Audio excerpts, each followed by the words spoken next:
Al-Fatihah.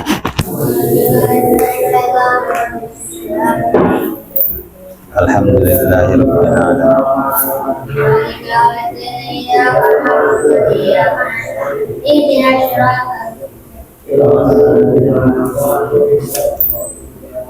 Bismillahirrahmanirrahim. Alhamdulillahirabbil alamin. Nahmaduhu wa nasta'inuhu wa nastaghfiruh.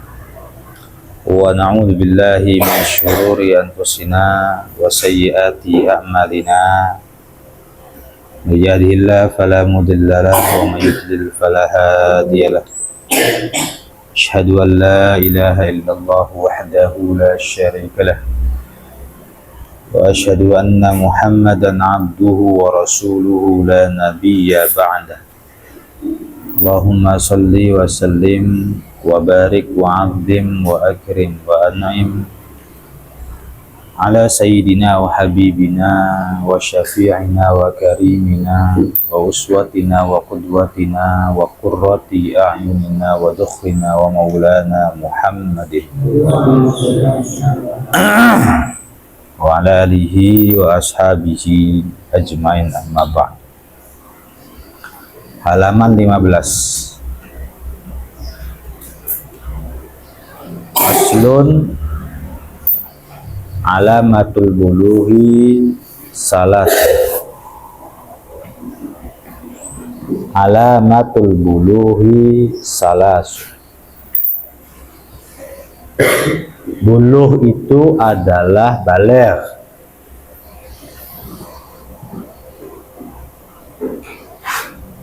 Kalau sudah baligh maka sudah mukallaf. Apa itu mukallaf? Mukallaf itu seorang muslim yang sudah dikenakan hukum. Itu namanya mukallaf. Hukum itu ada berapa? Hukum itu ada 5. Harus urut ya. Wajib, sunnah, mubah, makruh, haram. Wajib, terus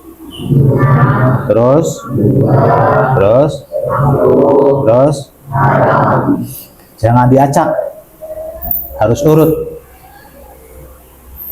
Nanti kalau belajarnya udah dalam, nanti paham kenapa harus urut. Pertama wajib, kedua sunnah, ketiga mubah, keempat atau kelima haram.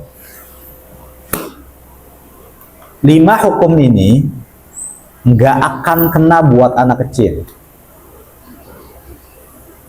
Sholat itu wajib, maka anak kecil belum diwajibkan sholat. Artinya andaikan seuburan Haidar dengan Bayu dengan Alpas nggak sholat juga nggak apa-apa, nggak akan dosa. Kenapa? Karena belum dibebani hukum. Andaikan mereka nggak puasa nggak apa-apa Ramadan. Kenapa? Karena belum baligh, belum dibebani hukum. Bahkan andaikan Bayu ngelempar bata di kepalanya Mas Hasan sampai pecah kepalanya, nggak dosa. Tapi jangan dipraktekin, nggak apa? Nggak dosa. Kenapa? Karena belum baligh. Kalau belum baligh, maka belum mukallaf. Belum ada beban dosa apa-apa. Jadi, anak-anak yang belum baligh itu belum wajib apa-apa. Belum sunnah apa-apa. Ngelakuin apa aja bukan dinamakan mubah, bukan dinamakan makruh, bukan dinamakan haram. Jadi bebas, sok ngapain aja. Ya, bebas. Nah, yang tidak bebas itu kalau sudah menginjak usia baligh. Kalau sudah baligh, maka akan diikat sama 5 hukum ini. Sudah wajib ngelakuin sesuatu. Kalau siwak dapat pahala, sunnah pakai sorban dapat pahala. Kalau melongo ngelamun mubah nggak ngapa-ngapain. Ya, kalau pakai baju warna merah makruh. Kalau pacaran haram. Nah, itu berlaku bagi orang Islam yang sudah balik. Nanti ya. La alamatul bulughi salasun. Terus pengen tahu saya sudah balik atau belum. Maka ciri-cirinya orang yang sudah balik itu ada 3. Kita lihat kitabnya. Alamatul bulughi salasun. Utawi piro-piro ciri-ciri atau tetengah balik iku salasun ana 3. Ciri-cirinya balik itu ada 3. Pertama-tama muhomsa asyrota sanatan, sempurnanya umur 15 tahun.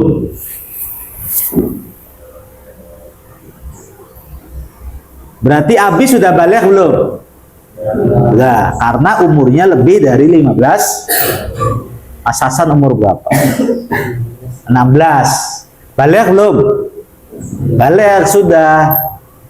Tapi saya belum mimpi. Balik. Jika kau umurnya sudah 15 tahun, pasti balik. Ngerti ya? Itu. Baik laki-laki atau perempuan, fidzakari wal unsa. Berlaku bagi laki-laki atau perempuan, kalau umurnya sudah 15 tahun tuh balik. Tapi ingat, hitungan hijriah. Hitungan apa? Hijriah, bukan hitungan Masehi.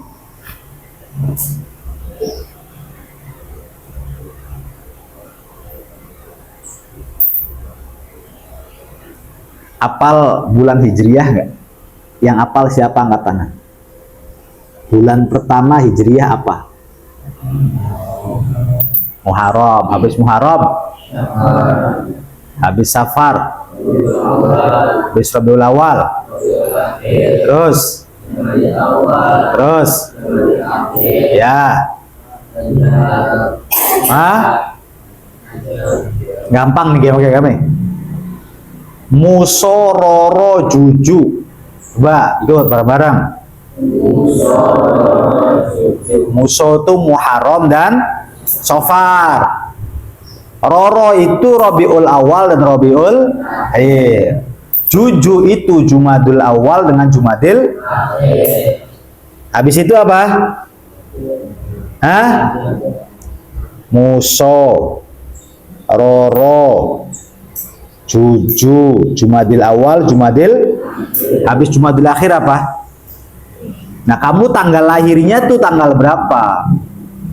Yang kau ingat sampai saat ini adalah tanggal lahir Masehi. Sekarang buka aplikasi. Sebenarnya saya itu lahirnya tanggal berapa? Abi lahirnya tanggal 24 Maulud. Abi nih lahirnya tanggal 24 Rabiul Awal. Nah, mungkin ketika disesuaikan tanggalnya 16 November. Nah, kamu jangan sampai hafal. Tapi selisihnya sedikit lah. Selisihnya sedikit. Yang jelas nih, siapapun orang Islam yang umurnya sudah 15 tahun pasti balik. Baik itu laki-laki ataupun yang kedua, wal ihtilamu fi dzakari wal unsa li tis'i sinina. Kalau ada orang Islam umurnya 9 tahun ke atas, 9 atau 10 atau 11, 12, 13, 14, kok sudah mimpi keluar sperma, keluar air mani, ya berarti sudah balik. Nggak harus nunggu sampai umur 15 tahun. Umur berapa, Nah? Umur 13, Pak Ustadz. Sudah mimpi keluar mani? Sudah. Kau sudah balik. Sejak kau mimpi keluar air mani, itu kau sudah berkewajiban untuk sholat. Kalau tidak sholat, dosa. neraka orangnya tidak sholat. Balik ya, nggak sholat, neraka. Ma salakakum fi saqar? Qalu lam naku minal musallin. Penduduk-penduduk neraka itu bertanya kepada penghuni baru, narapidana baru. Hei, kamu kok masuk ke sini? Dosa kamu apa? Lam naku minal musallin. Dulu saya di dunia jarang sholat. Jadi kalau ada orang yang sudah balik kok nggak sholat, tempatnya di neraka sakor. Jadi intip. Ya. Kamu tahu berita terbaru di Kamboja? Abi lihat berita baru di Kamboja itu kok kayak jadi takut sama kuburan, takut sama neraka gitu. Ada penjara di Suriah. Suriah itu sekarang merdeka. Tadinya Suriah itu negaranya dipimpin sama Bashar Assad. Sekarang udah diganti, diberontak pemerintahannya. Zaman Bashar Assad itu siapapun rakyat yang demo, yang tidak suka sama pemerintah, penjara.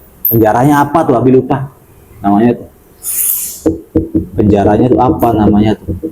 Allahu Akbar. Membaca di Suriah itu melihat penyiksaan-penyiksaan yang ada di penjaranya itu bukan penyiksaan main-main. Ada perempuan suruh kumpul semua 30 orang, suruh nggak boleh pakai baju, nggak boleh keluar istana. Disetrumin. Pokok itu lagi nyala, itu diselumutin ke apa namanya? Leher. Kalau ada orang sakit tuh, kukunya dilepasin semua sampai kayak gap, cok, cok. Itu hidup-hidup nggak? Kalau dibius kan nggak kerasa, merem. Itu nggak dibius. Terus ada alat, namanya alat pres. Jadi ditumpuk manusia 7 orang, 8 orang, lalu dipres sampai jadi gepeng, darahnya ngalir ke bawah. Teriak-teriak nggak? Teriak-teriak. Semua penghuni yang ada di penjara itu sekarang udah pada bebas. Tapi yang wafat itu jutaan, yang mati itu jutaan.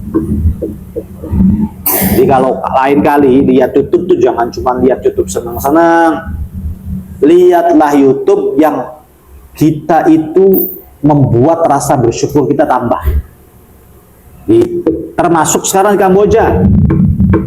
Di Kamboja itu orang Indonesia itu dibuka perutnya, dibedah, diambil ginjalnya, itu matanya masih melek, teriak-teriak, nangis. Jadi kisah-kisah kelam yang ada di Kamboja itu orang Indonesia minggat. Ya, dari Kamboja sampai kakinya itu kena beling, banyak banget itu. Dikiranya pergi Kamboja itu pengen dapat duit, kerja di sana. Ternyata disekap, dikurung, perempuan laki-laki itu satu kamar. Ya, ada yang harus mandi di situ, ada yang dipaksa suruh minum kencingnya sipir yang punya penjara. Minum air kencingnya sampai ada yang 4 hari 4 malam nggak makan, sakit dibiarin sampai mati di situ. Ada yang sampai hidup sama orang yang mati. Jadi kita satu kamar, itu di sampingnya ada mayat gitu. Itu di dunia anak-anak. Yang namanya setrum ini. Nah sekarang juga yang lagi geger itu kekejaman terjadi Taman Safari Bogor. Di Taman Safari Bogor itu kalau pegawainya nggak nurut katanya pada disetrumin, dicincang gitu. Bersyukurlah kita semua tidak berada dalam keadaan demikian. Tapi ingat, kamu masih punya akhirat. Jangan dulu pernah merasa aman dari siksanya Allah Subhanahu. Kita hidup nih anak-anak masih bisa nafas, masih bisa mikir. Ya, sejauh-jauhnya kita sama orang tua pun masih bisa teleponan nanti. Tapi tatkala kau sudah masuk di dalam alam kubur, jangankan orang tua. Ya. Ruhmu saja tidak menemani. Di sana kita ditemani malaikat mungkar nakir. Belum masuk ke dalam neraka. Neraka itu kayak panci yang ditutupin begitu. Siapa orang yang tidak merasa ketakutan melihat neraka? Di padang mahsyar semua manusia kumpul, tatkala Allah menunjukkan neraka, orang beriman pun jatuh di atas lututnya. Saking merasa takutnya sama neraka. Nah, barang anu kita jarang sholat di dunia. Atau sholat harus disuruh-suruh terus sama orang tua, ya susah ya. Pengen masuk surganya gimana? Maka yang sudah balik nih, jangan pernah ninggalin sholat. Terus sholatnya yang benar, baca Al-Fatihah. Jangan asal begini, baca Al-Fatihah. Alhamdulillahirrabbilalamin.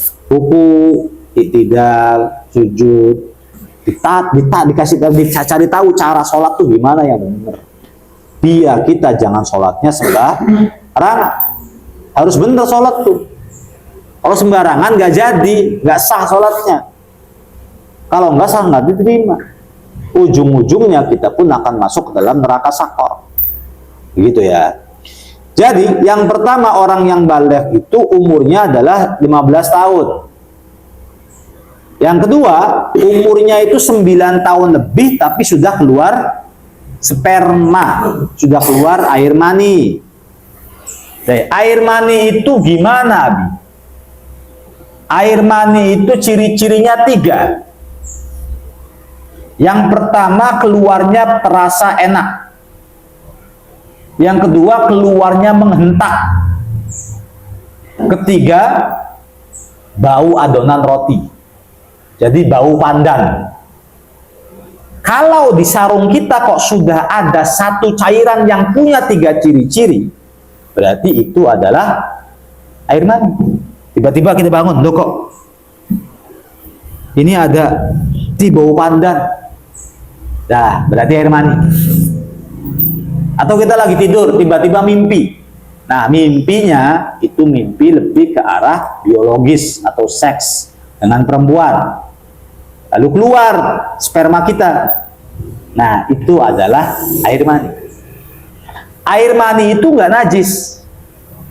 Tapi jika kamu pertama kali keluar air mani setelah umur 9 tahun, berarti baligh. Nah, sekarang kalau haidar keluar air mani gimana? Enggak baligh. Kenapa? Karena haidar umurnya belum 9 tahun. Tapi kok keluar mani aja habis tiap hari, disengaja bisa. Tidak baligh. Paham nggak? Tidak baligh. Lagi-lagi kamar mandi, bawa sabun sama mentok 1 hari, 3. Misal ya, keluar air mani dengan sengaja, tidak dianggap baligh. Paham kan? Syaratnya baligh itu keluar mani umurnya berapa? 9 tahun. Jadi nggak harus umur 15 tahun. Kalau umur 9 tahun keluar air mani, baligh. Gitu. Andaikan ada orang 10 tahun keluar air mani, berarti dia baligh. Andaikan ada orang keluar air mani umurnya 11 tahun, berarti baligh. Udah itu aja. Kalau tidak baligh, tidak keluar mani sampai umur 15 tahun, maka baligh dengan sendirinya. Baik dong? Kamu keluar mani belum sih? Umur udah 20 tahun. Saya belum baligh, belum keluar mani. Ya salah.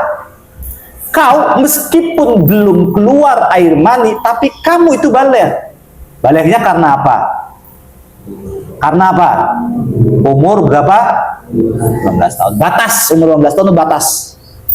Umur 9 tahun nggak ada maninya. Umur 10 tahun nggak keluar. Umur 11 tahun nggak keluar. Umur 13 tahun nggak keluar.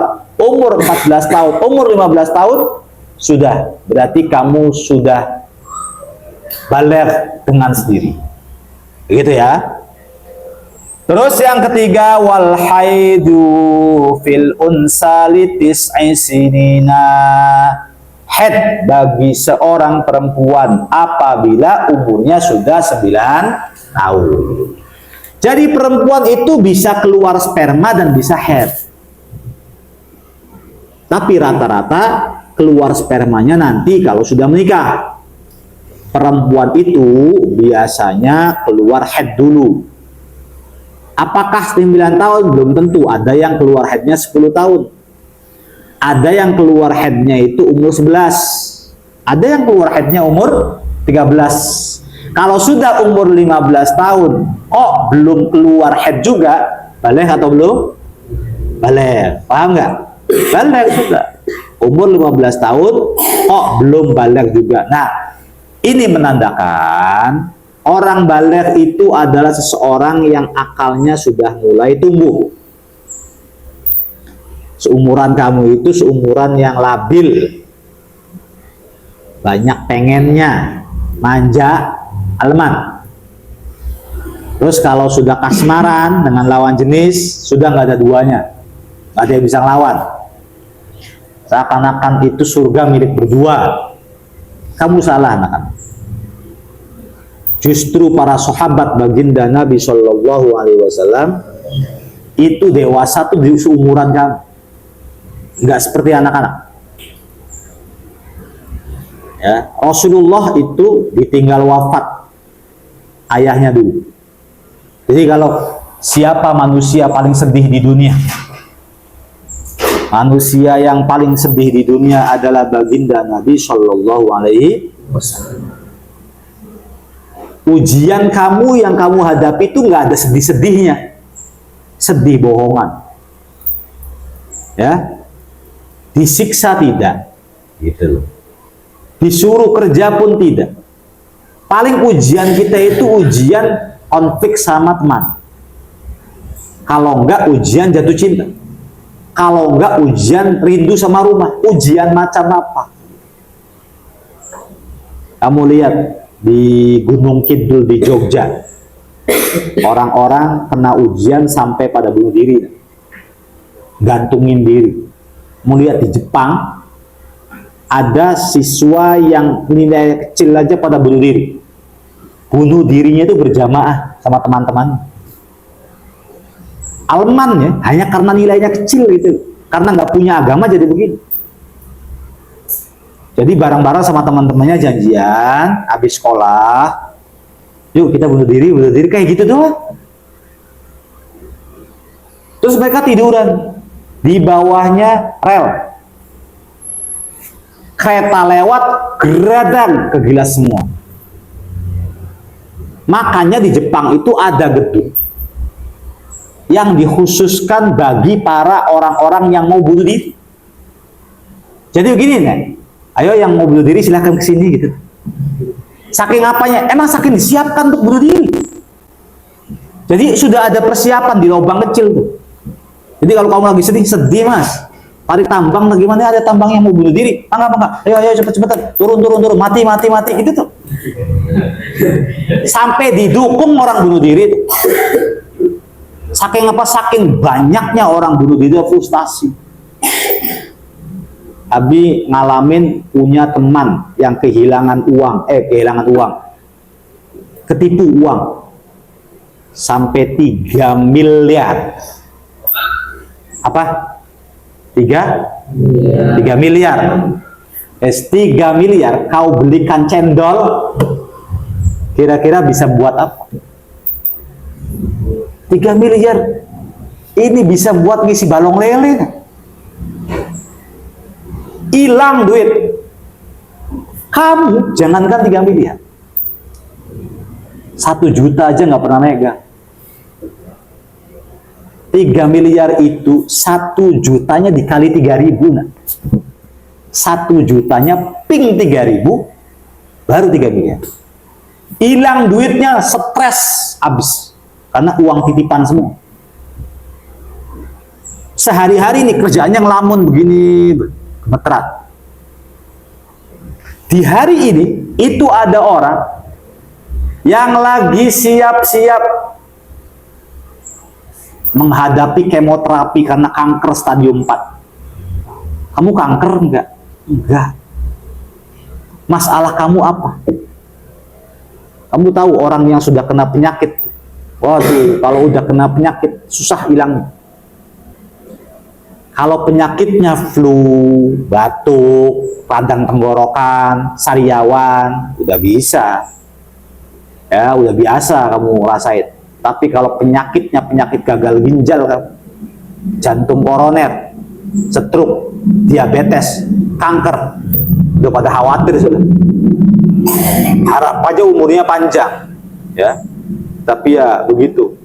Ngelamun, hidup tuh sudah nggak ada dayanya lagi.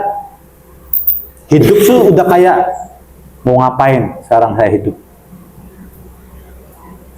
Ada lagi di hari ini orang yang lagi jatuh cinta bener-bener ditinggalin sama suami, sama istrinya. Kamu nggak ditinggalin siapapun. Kamu belum punya istri, belum punya anak. Jadi ujian kamu itu ujian receh. Ujian apa namanya? Ujian receh. Kalau hanya sekedar makan barengan bukan ujian, nak. Justru para ulama menganggapnya nikmat. Kalau rutinitas ngaji, sholat, itu kau anggap ujian. Justru banyak orang lain berbondong-bondong ingin seperti kamu. Sholatnya teratur, ngajinya teratur, hidup di luar acak-acakan. Kamu itu lagi nggak punya masalah apa-apa. Lah, kalau tidak lagi dalam keadaan punya masalah, maka namanya ikhtiarun.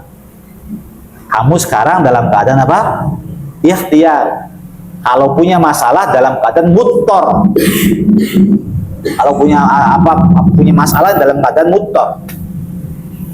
Gimana caranya bisa tenang, Abi? Kalau pengen tenang, kelak nanti punya masalah, baca alam nasroh, dibaca 7 kali ba'da sholat. Lam nashrah laka sadrak wa wada'na anka wizrak alladhi anqadha dhahrak wa rafa'na laka dhikrak fa inna ma'al usri yusran inna ma'al usri yusra fa idza faraghta fa'sab wa ila dibaca 7 kali. Nanti masalah apapun nanti insya Allah akan bikin hati kita menjadi nyaman. Nah, lalu jangan pernah cari-cari masalah. Seumuran kamu itu seumurannya sedang berak-beraknya, nah. Ya masih labil, ya masih berak. Tapi pada ingat ya, kalau sudah keluar sperma berarti dia sudah baligh. Kalau belum keluar sperma umur 9 tahun berarti belum baligh.